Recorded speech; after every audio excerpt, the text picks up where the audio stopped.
Bismillahirrahmanirrahim. Assalamualaikum dan selamat malam semua. Saya Yunus. Dan saya Sadia. Kami adalah master dealer di Public Gold dan kepakaran kami adalah membantu individu yang sering tidak dapat menyimpan wang kepada cara yang lebih efektif, iaitu dalam simpanan emas bagi anda mencapai matlamat masa depan yang lebih baik dalam membina dana persaraan dan dana pendidikan anak-anak. Okey, untuk malam ini kami akan berkongsi topik iaitu 5 perbezaan emas fizikal dan akaun emas. Okey, Sadia akan kongsi dengan anda semua untuk malam ini. Okey, Sadia. Okey, Assalamualaikum. Selamat malam semua. Apa khabar? Bertemu kita sekali lagi di sesi FB Live pada malam ini bersama Yunus dan Sadia. Dan seperti yang Yunus nyatakan, topik yang kita akan bincangkan pada malam ini adalah 5 perbezaan antara emas fizikal dan juga akaun emas. Jadi sebelum kita mulakan sesi pada malam ini, saya mohon rakan-rakan semua untuk sharekan FB Live ini, sharekan di Facebook anda. Jika anda ada Facebook page, boleh kongsikan di Facebook page anda. Jika sahabat ada grup, ada banyak grup, jadi boleh kongsikan di Facebook group anda. Jadi lebih ramai lagi rakan-rakan yang di luar sana dapat ilmu emas secara percuma hanya dengan perkongsian ilmu melalui video ini. Jadi saya juga ingin mengajak rakan-rakan untuk tag sahabat-sahabat ataupun ahli keluarga yang sahabat ingin kongsikan ilmu ini bersama mereka, agar kita bersama-sama dapat meluaskan lagi ilmu emas ini, dan agar lebih ramai mempunyai ilmu yang tepat dan betul dalam membina simpanan demi masa depan. Okey. Baiklah, jadi seperti yang Yunus nyatakan, kali ini kita akan buat 5 perbezaan antara emas fizikal dan juga akaun emas. Jadi kalau untuk FB Live yang kami pernah buat pada sebelum ini, kami dah buat perbezaan antara emas fizikal ni sama ada gold bar, dinar dan barang kemas. Kami juga dah pernah buat apakah perbezaan antara emas 99 dan 916. Kita dah buat banyak perbezaan, dan kali ini kita bandingkan pula berkenaan emas fizikal dan juga akaun emas. Apa itu emas fizikal? Emas fizikal ni kita lebih merujuk kepada emas yang kita boleh pegang. Contohnya adalah gold bar, okey, barang kemas dan juga dinar ataupun shilling emas. Jadi ini adalah definisi untuk emas fizikal. Jadi maksudnya emas yang kita boleh pegang. Jadi untuk konteks ini saya akan membawa sahabat semua untuk penerangan yang lebih lanjut. Okey, sekarang ni saya nak sharekan slide. Okey, sebentar ya. Okey, boleh nampak ya? Okey, ini dia tajuk untuk malam ini. 5 perbezaan antara emas fizikal dan juga emas akaun emas. Okey. Jadi untuk perbezaan pertama adalah emas boleh dibawa bersama. Jadi kita dalam konteks ini kita cuba lihat daripada tiga jenis perbezaan ni. Jadi maksudnya daripada akaun emas, emas 999 contohnya dalam bentuk gold bar ataupun dalam bentuk shilling, dan juga yang paling glamour ataupun famous di Malaysia adalah barang kemas. Kerana kalau nak ikutkan kat Malaysia ni lebih ramai orang lebih kenal emas melalui barang kemas daripada gold bar dan juga shilling. Jadi untuk perbezaan ini saya akan merangkumi perbezaan itu semua. Jadi pertama kita lihat sama ada emas tersebut boleh dibawa ataupun tidak. Jadi kalau katakanlah kita ada gold bar ataupun kita ada dinar yang yang dia punya quality grade-nya adalah 999 ataupun juga dikenali sebagai 24K, 24 karat. Jadi yang ini adalah emas yang boleh kita bawa ke mana-mana. Jadi katakanlah sahabat nak pergi keluar negara bila pandemik ni dah habis, jadi sahabat boleh letakkan dalam dompet sahabat ataupun letakkan di beg. Katakanlah kita lihat balik dalam sejarah semasa peperangan peperangan yang pernah berlaku di negara Vietnam, rakyat Vietnam telah membawa emas-emas, kepingan emas mereka untuk lari ke luar negara dan mereka letakkan dalam pada badan mereka dan juga pada beg mereka. Pasal emas tu dia macam nipis saja, jadi dia letakkan pada poket-poket pada badan mereka. Jadi maksudnya emas 999 dalam bentuk gold bar dan juga bentuk dinar boleh dibawa ke mana saja. Manakala kalau barang kemas untuk wanita ianya boleh dipakai. Jadi boleh dibawa ke mana-mana, dan juga kalau barang kemas tu dah banyak sangat, sahabat juga boleh letakkan di dalam beg, dalam bagasi mereka. Kadang-kadang ni mereka kalau nak travel, dia orang ada letak beg khas untuk aksesori dan letakkan barang kemas mereka pada beg tersebut. Jadi emas 999 dan emas 916 memang boleh dibawa ke mana-mana saja oleh tuan empunya barang-barang tersebut. Okey, jadi untuk akaun emas ni boleh tak dibawa sebegitu? Tidak ya. Kalau akaun emas ni maksudnya emas tersebut akan disimpan oleh syarikat ataupun bank yang menjalankan urus niaga tersebut. Jadi yang paling boleh bawa pun kalau katakanlah sahabat mempunyai akaun emas bersama dengan Public Gold, yang paling boleh bawa pun boleh bawa di dalam telefon bimbit, kerana aplikasi akaun emas tersebut boleh dimuat turut ke dalam telefon bimbit dan sahabat boleh bawa ke mana-mana sahaja. Tetapi emas tersebut bukan di tangan. Emas tersebut masih lagi dalam simpanan bank ataupun syarikat emas tersebut. Okey, nampak ya? Itu adalah perbezaan yang pertama. Jadi sekarang ini saya nak lihat komen. Assalamualaikum. Waalaikumsalam Tuan Asrizal. Terima kasih Tuan Asrizal kerana hadir pada FB Live kita pada malam ini. Dan Tuan Asrizal adalah merupakan salah seorang dealer di bawah bimbingan kami, dan dia juga merupakan antara dealer yang aktif di dalam Public Gold. Okey. Sekarang ni saya mahu menerangkan pula kepada sahabat semua apakah perbezaan kedua untuk emas fizikal dan juga akaun emas. Okey, sebentar ya. Saya buka kepada slide nombor 2. Okey, untuk slide nombor 2 sahabat boleh nampak ya. Untuk nombor 2 sama ada emas tersebut boleh dipajak ataupun diarahnukan.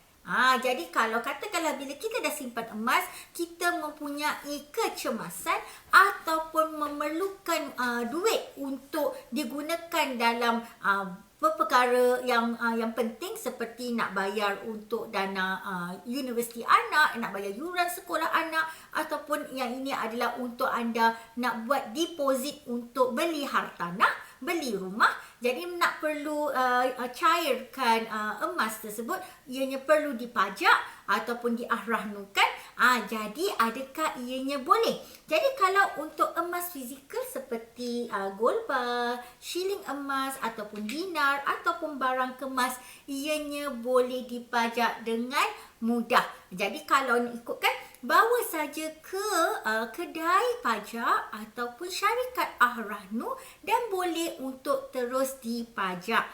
Jadi ianya sangat mudah. Walau bagaimanapun, kalau anda simpan di dalam akaun emas, ianya bukannya begitu. Selalunya, macam mana kita nak bawa emas dalam akaun emas tu untuk pergi ke kedai pajak ataupun ke kedai ahrahnu?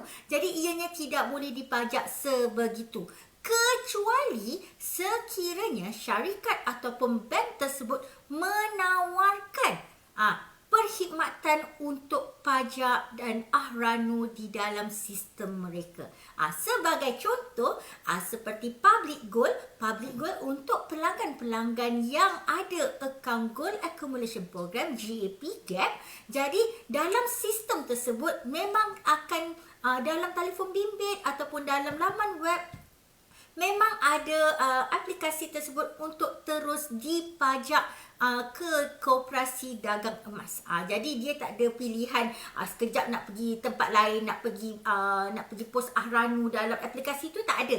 Jadi dia hanya terus kepada koperasi dagang emas. Okey, yang ini adalah sebagai contoh. Jadi bila nak pajak, dia kena tahu, tengok mana satu akaun emas yang sahabat ada dan adakah akaun emas tersebut compatible ataupun dia ada menawarkan sistem begitu. Kerana setahu saya bukan semua syarikat ataupun bank yang menawarkan perkhidmatan sebegitu, kecuali di Public Gold. Okey, kalau di Public Gold memang sistem tersebut memang telah pun diadakan untuk memudahkan semua pelanggan-pelanggannya. Okey, baiklah. Sekarang ini saya ingin masuk pula ke perbezaan yang ketiga. Apa dia perbezaan yang ketiga?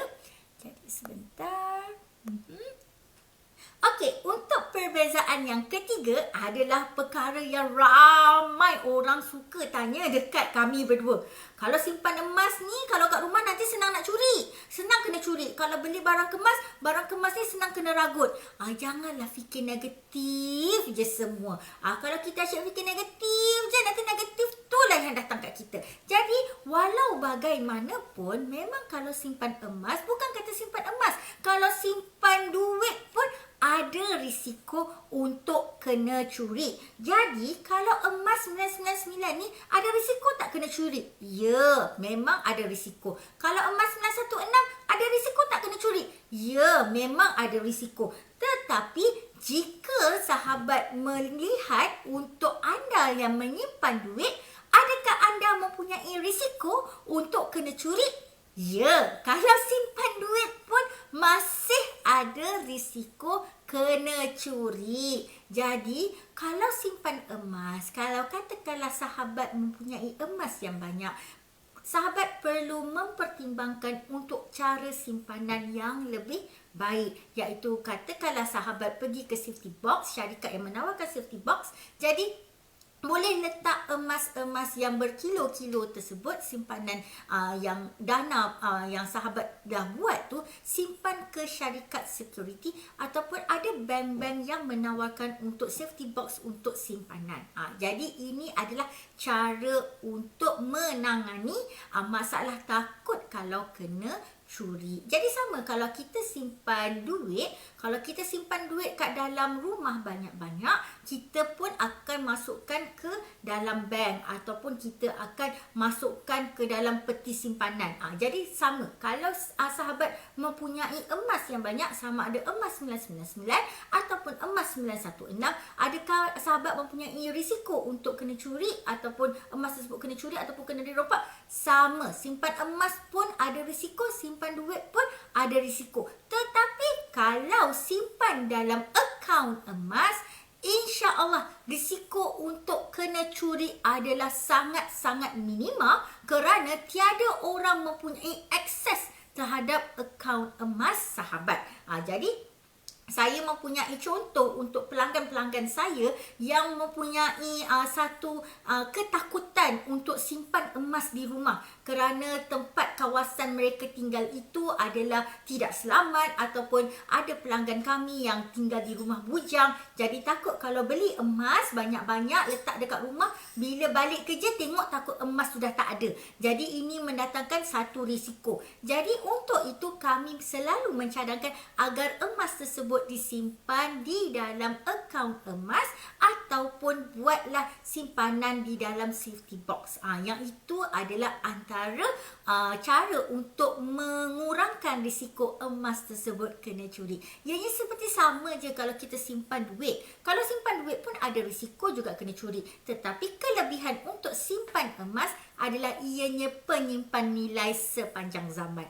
Berbandingkan kalau kita menyimpan dalam dalam bentuk wang ringgit. Okey, baiklah. Itu adalah faktor yang ketiga, perbezaan antara emas fizikal dan juga akaun emas. Jadi sekarang ini saya suka nak kongsikan dengan sahabat apakah risiko ataupun faktor perbezaan yang keempat pula. Okey, kita dah tengok yang ketiga, kita tengok yang keempat. Okey, boleh nampak ya? Patuh syariah. Jadi kalau kita simpan emas ni, kita kena pastikan bahawa kita menyimpan mengikut landas lunas-lunas yang telah dikeluarkan dalam agama kita. Jadi kalau kita beli emas 999, patuh syariah ke tak? Ya, ianya mematuhi syariah. Kalau kita beli 916, mematuhi syariah ke tidak? Ya, ianya juga mematuhi syariah. Sangat mudah yang ini ya. Jadi kalau katakanlah ada isu pasal beli emas, buat tempahan, buat bayaran bulanan. Kalau di syarikat luar, saya tidak dapat memastikan sama ada ianya mematuhi keperluan syariah ataupun tidak. Tetapi kalau di public gold, ianya memang mematuhi keperluan syariah dan ianya telah pun diaudit dan diberikan sijil oleh syarikat Amani Advisor, iaitu salah sebuah syarikat yang terunggul menerajui pasal isu-isu syariah dalam emas. Jadi yang ini kita pernah bincangkan sebelum ini, jadi saya hanya untuk berikan secara general. Jadi untuk emas 999 dan emas 916, ya, ianya mematuhi syariah. Walau bagaimana pula kalau dengan emas akaun emas pula, sama ada akaun emas tersebut di dalam syarikat emas ataupun di bank, ya atau tidak. Yang ini ada dua kemungkinan. Jadi kalau sahabat lihat ya, kalau kita ada buka akaun emas di bank, sama ada kita kena semak, sama ada terdapat bank tertentu yang tidak mempunyai emas fizikal sebagai sandaran, dan ini akan menyebabkan ianya tidak mematuhi keperluan syariah. Sama juga kalau di syarikat-syarikat emas di luar sana, ada yang tidak bersandarkan pada emas fizikal, ianya hanyalah paper, hanyalah kertas sahaja, jadi ianya tidak mematuhi keperluan syariah. Ada masanya harga emasnya sangat-sangat murah dan menghampiri harga spot. Kerana mereka tidak ada emas fizikal. Jadi mereka boleh menawarkan harga emas per gram yang sangat-sangat rendah.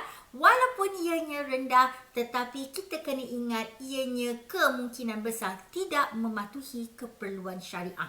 Walau bagaimanapun, untuk simpanan di akaun emas yang di bawah public gold, iaitu di bawah GAP, simpanan emasnya adalah bersandarkan kepada emas fizikal. Jadi oleh itu, ianya juga mematuhi keperluan syariah. Saya bagi contoh, katakanlah kita ada satu jongkong emas. Ini handphone saya, bukannya emas ya. Tapi katakanlah satu jongkong emas 1 kilo. Jadi dia ada 1 kilo dan sahabat beli 100 gram emas daripada 1 kilo ini.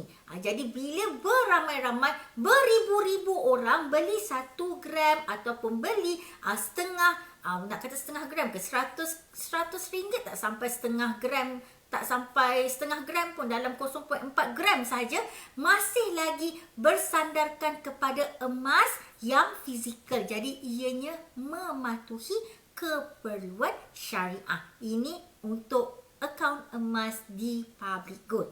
Yang ini yang saya kena terangkan dan saya kena tekankan bahawa jika sahabat memilih untuk akaun emas, pastikan ianya mematuhi keperluan syariah. Okey, baiklah. Sekarang ini suka saya untuk kongsikan pula untuk faktor yang terakhir, perbezaan terakhir untuk emas fizikal dan juga akaun emas. Apakah dia yang terakhir? Okay. Alright. Risiko ketulinan yang ditipu. Yang ini saya pernah buat satu FB Live video khas berkenaan dengan isu ini. Jadi saya suka nak terangkan sekali lagi, kalau emas 999 dan emas 916, sahabat kena ingat masih ada risiko yang tinggi untuk ketulinan orang yang menjualnya adalah tipu. Masih ada.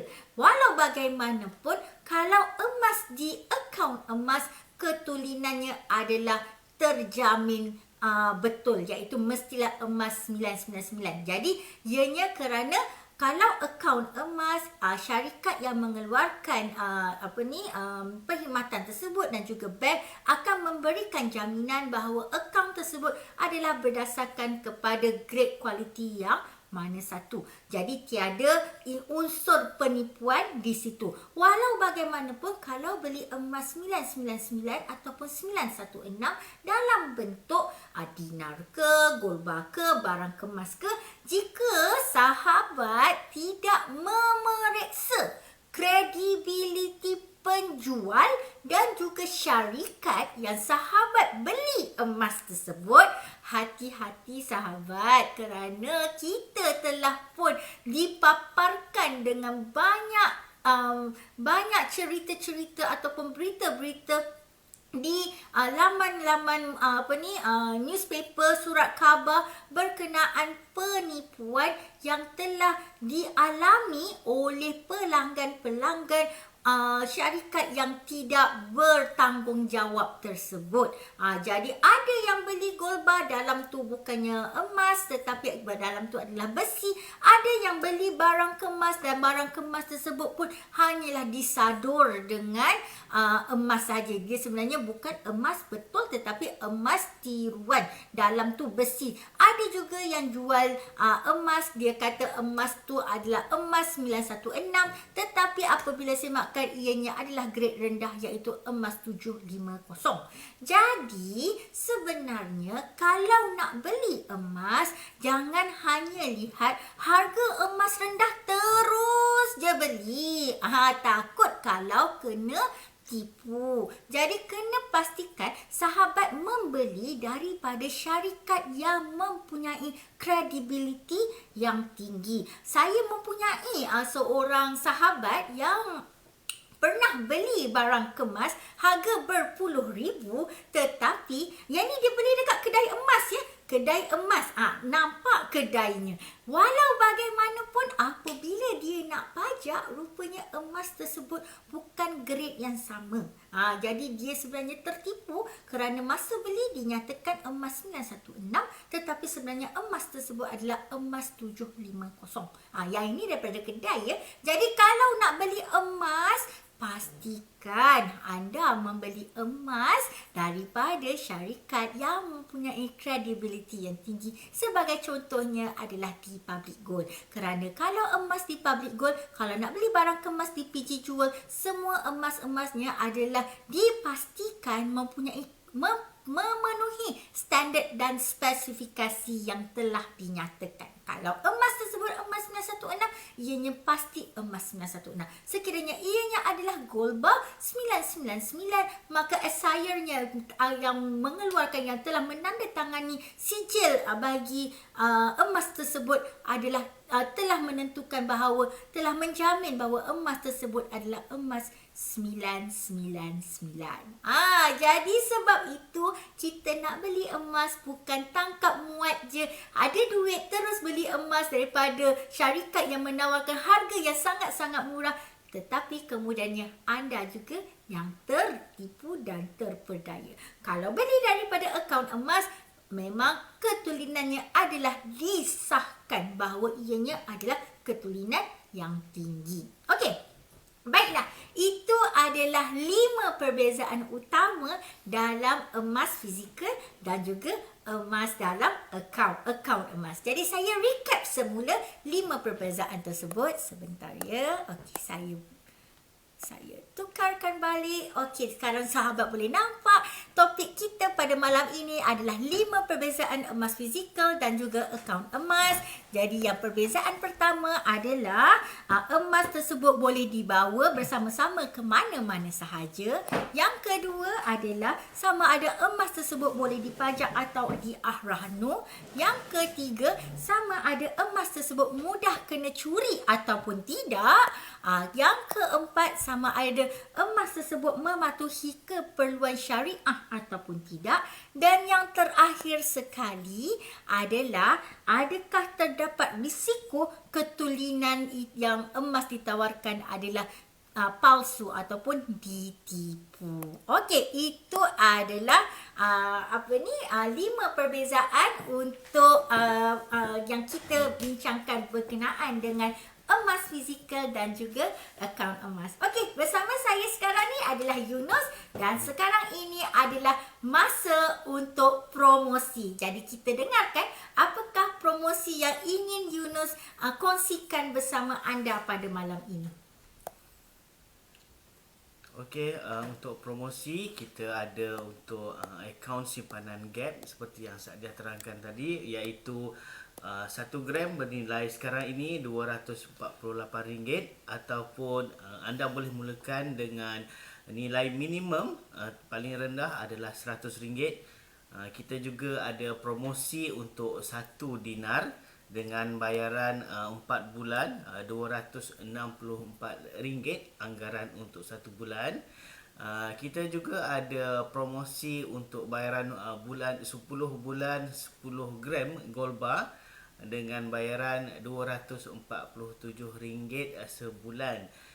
Selain itu kita ada package untuk dealership, iaitu promosi normal dealer. Kita ada promosi priority dealer. Sahabat-sahabat boleh pilih package yang mana rasa sesuai untuk mulakan perniagaan bersama Public Gold. Jadi boleh pilih sama ada untuk priority dealer ataupun normal dealer. Dan Sadia ada promosi selain itu? Untuk saya akan terangkan pula untuk promosi di PJ Jewel. Untuk di PJ Jewel, untuk menjadi dealer, ianya hanyalah RM3,000 untuk normal dealer dan RM5,000 untuk priority dealer. Untuk tambahan adalah pembelian wildcard yang berharga RM200. Kalau gunakan kod LUV378, maka sahabat akan mendapat diskaun sebanyak 1% daripada pembelian tersebut. Dan pada masa yang sama, untuk pembelian barang kemas di PJ Jewel, sahabat boleh buat bayaran sehingga 6 kali. Jika sahabat tidak berminat untuk menjadi dealer, walau bagaimanapun berminat untuk membeli barang kemas di PJ Jewel, jadi kalau RM1,000 ke atas, sahabat dah boleh buat bayaran selama 6 bulan dan juga menggunakan kod diskaun LUV378 dan boleh mendapat diskaun sebanyak 1%. Yang ini adalah kelebihan membeli barang kemas di PJ Jewel. Jadi jangan lupa gunakan kod promosi tersebut kerana ianya sangat-sangat membantu dalam mengurangkan diskaun yang kita berikan sebanyak 1%. Jadi cepat-cepat hubungi kami jika sahabat ingin mendapatkan maklumat lanjut. Dan pada masa yang sama, dalam minggu ni PJ Jewel telah pun memuat naik ataupun mengemaskini katalog di laman web PJ Jewel. Dan yang terbaru dah ada daun ketum punya design, dah ada macam-macam, ada mata air punya design. Jadi cepat grab, cepat ambil peluang untuk beli barang kemas ini sebagai persediaan untuk hari raya yang akan datang. Jadi untuk hari raya nanti kita beraya dengan gemerlapan, kilauan, sinaran barang kemas yang bersinar-sinar daripada PJ Jewels. Okey, itu untuk promosi PJ Jewel. Jadi saya nak kongsikan sama ada Yunus nak cakap apa-apa lagi tambahan? Okey, untuk anda yang baru saja join Facebook, FB Live kami ini, anda boleh tonton video iaitu YouTube kami. Saya ada kongsikan di link di bawah ini. Boleh klik di link itu, boleh tonton YouTube kami iaitu penerangan mengenai emas, ilmu-ilmu emas. Semoga anda akan belajar serba sedikit ilmu tentang emas melalui YouTube yang kami kongsikan itu. Okay? Dan juga pada description video pada malam ini kami ada letakkan link untuk e-book percuma bagi sahabat semua. Jadi boleh download e-book tersebut, boleh klik link tersebut dan e-book tersebut adalah perkongsian mengenai emas, wang dan anda. Jadi apabila sahabat macam tak pasti sama ada nak simpan duit ke, nak simpan emas ke, sebenarnya semua simpanan adalah bagus. Namun masukkan 10% daripada simpanan sahabat dalam bentuk emas kerana ianya akan memberikan pulangan yang sangat tinggi dalam tempoh jangka masa panjang kerana emas adalah kalis inflasi manakala mata wang biasa, mata wang duit fiat seperti ringgit Malaysia sangat-sangat terdedah kepada faktor inflasi. Jadi kita insuranskan kekayaan kita demi masa depan kita. Okey, itu saja perkongsian untuk malam ini. Jadi jangan lupa untuk saksikan kami lagi pada hari Sabtu. Hari Sabtu. Ya, Sabtu. Pada hari Sabtu ini jam 8 malam di Facebook page kami sekali lagi dan kami akan memberikan ilmu emas. Kami akan berkongsi lagi ilmu-ilmu terkini berkenaan dengan emas dan sahabat boleh bertanyakan apa sahaja kepada kami mengenai public gold dan emas. Okey, saya ada tengok komen ya. Gold bar itu emas betul ke atau sebagai tanda pemilikan sahaja? Daripada Encik Sulaiman Muhammad Yasin. Yang ini soalan dia ni maksudnya gold bar tu emas betul ke? Ya, memang emas betul. Semua emas di public gold semuanya adalah emas yang betul. Boleh hubungi kami dan kami akan boleh memberikan penerangan dan maklumat lanjut kepada sahabat-sahabat semua. Itu saja daripada kami berdua. Saya Sadia. Saya Yunus. Mengucapkan selamat malam dan Assalamualaikum. Bye. Bye.